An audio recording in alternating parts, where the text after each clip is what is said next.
Quem é a Grande Babilônia? Muitos escreveram livros alegando que a Babilônia descrita no Apocalipse é os Estados Unidos ou mesmo o Islã. Sabia que Deus nos diz exatamente quem é a Grande Babilônia? Nos é dito literalmente uma lista de características. Gostaria de conferir por si mesmo? Oi, eu sou o David Daniels, da Chic Publications. Quando Deus nos diz um mistério, podemos estar seguros de duas coisas. Deus sabe de tudo. 2. Nós não sabemos sem Deus. Mistérios são o que Jesus chamou de parábolas. Jesus as interpretava diretamente para seus discípulos. Em Mateus 13:11, Jesus disse: porque a vós é dado conhecer os mistérios do reino dos céus, mas a eles não lhes é dado.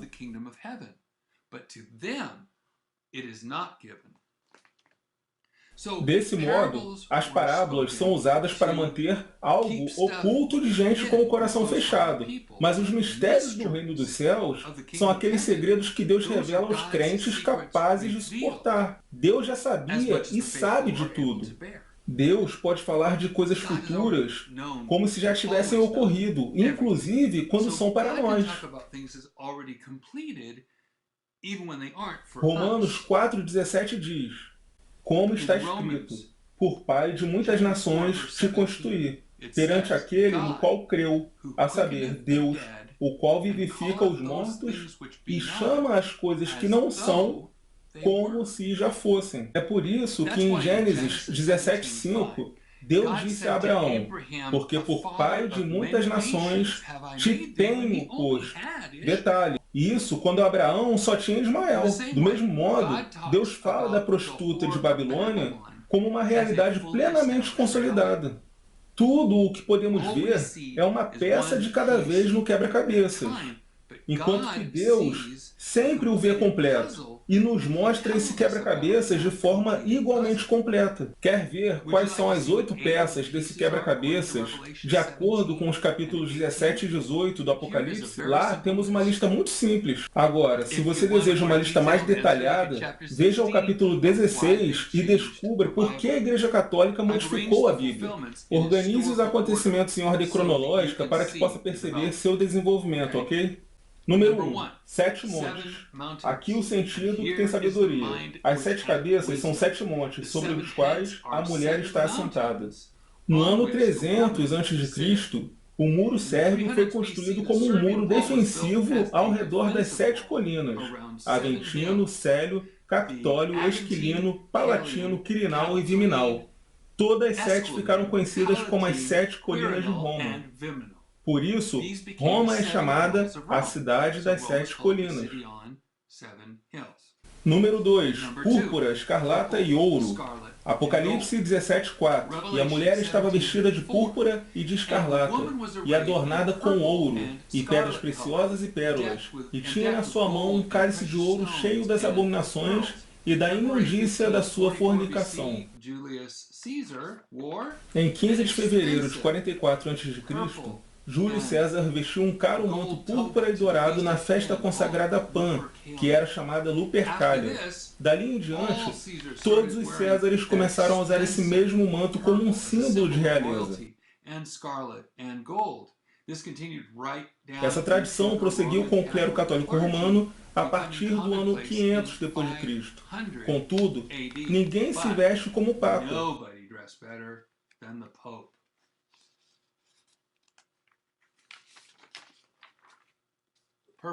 Púrpura, escarlata e ouro.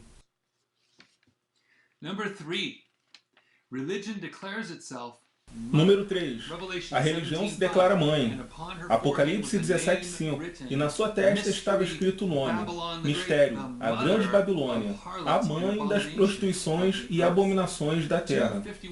Em 251 d.C., Cipriano de Cartago declarou na obra A Unidade da Igreja o seguinte: você não pode considerar a Deus como pai se não considera a Igreja como mãe.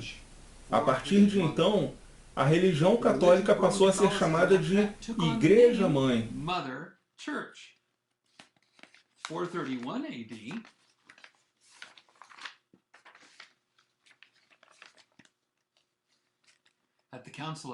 Em 431, no Concílio de Éfeso, a cidade onde em Atos 19:34 o povo clamou por 2 horas, grande é a Diana dos Efésios, Maria passou a ser exaltada como Mãe de Deus e portadora de Deus. E frequentemente católicos afastados são chamados a voltarem à Igreja Mãe, voltando para a casa de Maria. Tem vários livros sobre isso. Em Apocalipse 18:7, a prostituta de Babilônia diz: "Estou assentada como rainha." É mera coincidência que a Maria Católica também seja chamada de Rainha do Céu?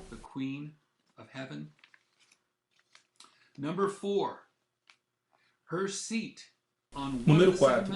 Está assentada sobre 7 montes. Apocalipse 17:9. Aqui o sentido que tem sabedoria. As 7 cabeças são 7 montes, sobre os quais a mulher está assentada. A colina do Vaticano não é uma das 7 colinas de Roma, mas escute isso. Em 313 d.C., Constantino deu para o bispo de Roma o Palácio de Latrão, localizado no Monte Célio, que tornou-se desde então a sede eclesiástica do bispo de Roma, o Papa. Isso não é tudo. Em 324, a primeira basílica foi construída e agora se chama Arquibasílica de São João de Latrão.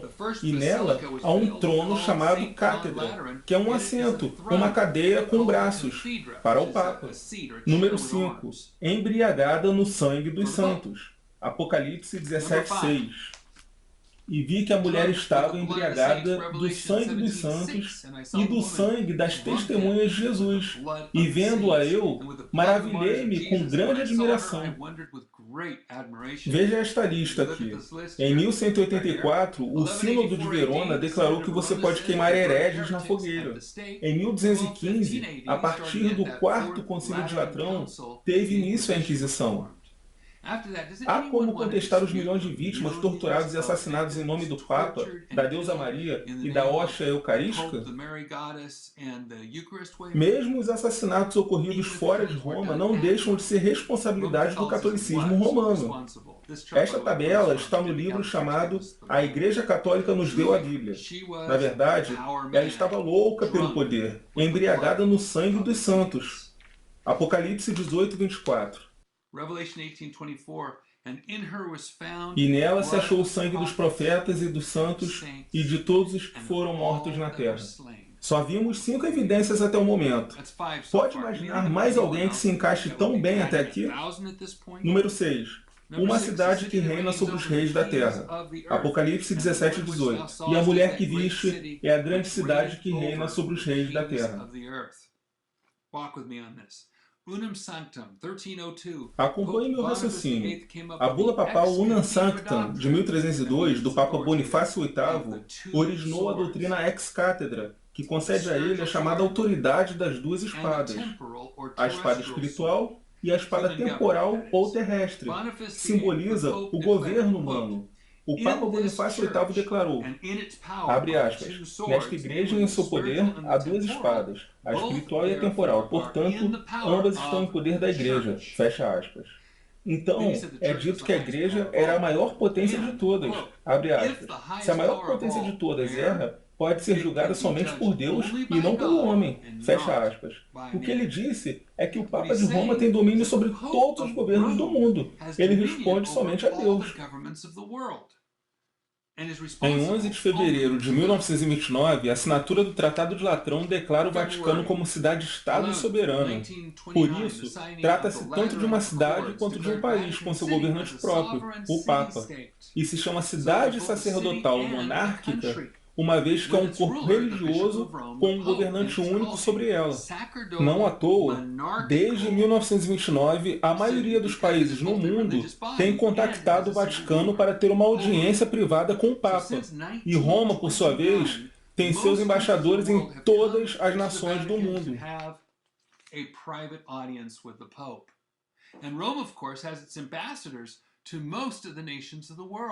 Alguém pode negar a influência massiva de Roma na política mundial? Pense nisto. Se um governo não é do agrado do Papa, aqui há uma grande quantidade de embaixadores, dê uma olhada. Se um governo não agrada ao Papa, o Papa pode dizer a todos os seus fiéis que voltem-se contra esse governo. E um governo não funciona sem um povo.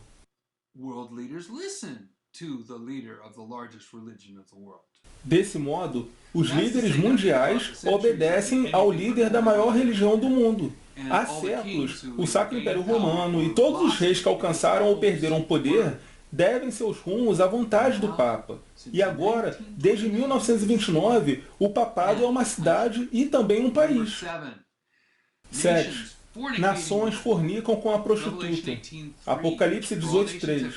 Porque todas as nações beberam do vinho da ira da sua fornicação, e os reis da terra se fornicaram com ela, e os mercadores da terra se enriqueceram com a abundância de suas delícias.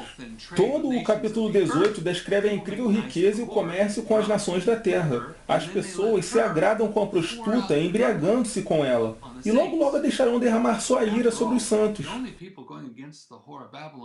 Depois de tudo, as únicas pessoas que se oporão à prostituta serão os santos. E o Papa Francisco I acaba de decidir que as únicas pessoas que estão causando problemas ao mundo são os fundamentalistas, a saber, os crentes na Bíblia. Número 8. Esta é a última. Incrível riqueza e comércio. Apocalipse 18:3. Porque todas as nações beberam do vinho da ira da sua fornicação, e os reis da terra se fornicaram com ela, e os mercadores da terra se enriqueceram com a abundância de suas delícias.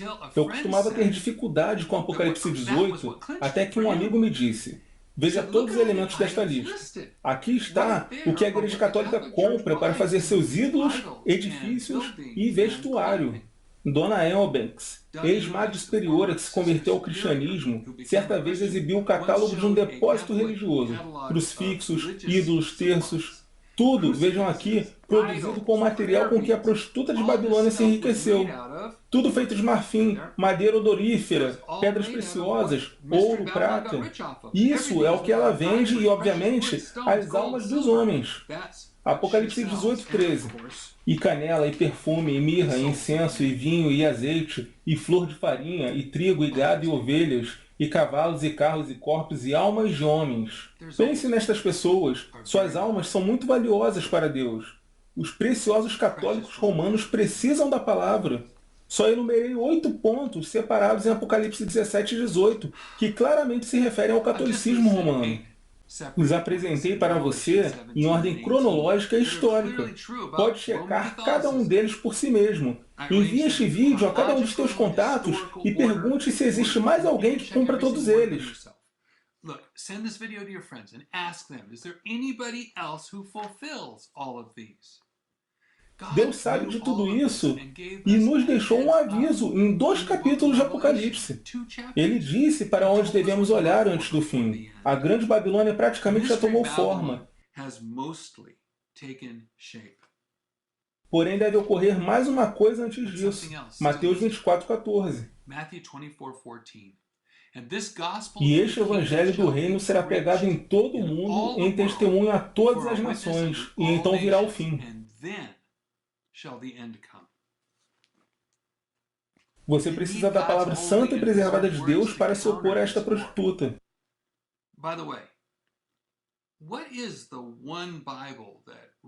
Aliás, qual é mesmo a Bíblia que Roma odeia acima de tudo? O texto tradicional. Totalmente verdadeiro. Deus te abençoe e tenha um dia maravilhoso.